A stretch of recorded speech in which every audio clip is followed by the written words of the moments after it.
നേരെ ഇരുട്ടി തുടങ്ങിയാലേ പിന്നെ എൻ്റെ രാജകുമാരൻ്റെ കൈയും കാലും ഒക്കെ ഇങ്ങനെ പിരിപിരാന്നങ്ങോട്ട് ഞൊരയ്ക്കാൻ തുടങ്ങും. ആ പകലും ഇതൊക്കെ തന്നെയാണ്. പിന്നെ ഓരോരോ തൊന്തരവുകൾ ഒപ്പിച്ചില്ലെങ്കിൽ എൻ്റെ കുഞ്ഞിനൊരു സുഖവും ഇല്ല. എവിടുന്നെങ്കിലുമൊക്കെ ഒരു കൂറ തുണിയും പൊക്കി എടുത്തുകൊണ്ട് വരും. അടുക്കളയിൽ ചെന്നൊരു വിറകിൻ്റെ കഷ്ണം തപ്പിയെടുക്കും. അമ്മച്ചിയുടെ മുണിയാണ് പിന്നെ പറയാൻ വേണ്ട. അതിനോടൊരു നല്ല യുദ്ധം തന്നെ അങ്ങ് നടത്തിയേക്കും. അമ്മച്ചിയുടെ മുണിയോട് അങ്ങനെയൊക്കെ ഉണ്ട് കേട്ടോ. ഒരു പ്രത്യേക ഇഷ്ടമാണ് കുഞ്ഞിന്.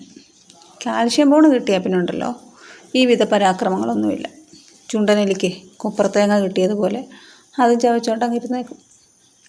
രാത്രി 11 മണിയാകുമ്പോഴത്തേക്കിനും വീടിനകം ഒരു ഉത്സവപ്പറമ്പാക്കി. ഉത്സവം കഴിഞ്ഞ് പൂരപ്പറമ്പാക്കും. അന്നേരം തൂത്താൽ മതിയല്ലോ. ഞാൻ എന്തിനീ 16 വട്ടം തൂക്കാൻ നിൽക്കുന്നത്?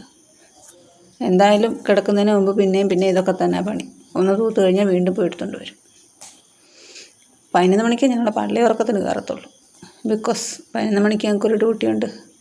അതിർത്തി മുള്ളൽ അവിടെ റോഡിൽ അതിരിൽ പോയി പനിനീര് വർഷിക്കണം. ഇല്ലെങ്കിൽ ഭടന്മാരെ കാണാൻ അതിക്രമിച്ച് കയറിയാലോ. കുഞ്ഞിന് സമാധാനമായിട്ട് ഉറങ്ങേണ്ടതാണ്. കുഞ്ഞിൻ്റെ വിചാരം കുഞ്ഞവിടെ മുള്ളിയാൽ പിന്നെ ഒരുത്തനും ഈ പരിസരത്തോട്ട് വരത്തില്ലെന്ന്.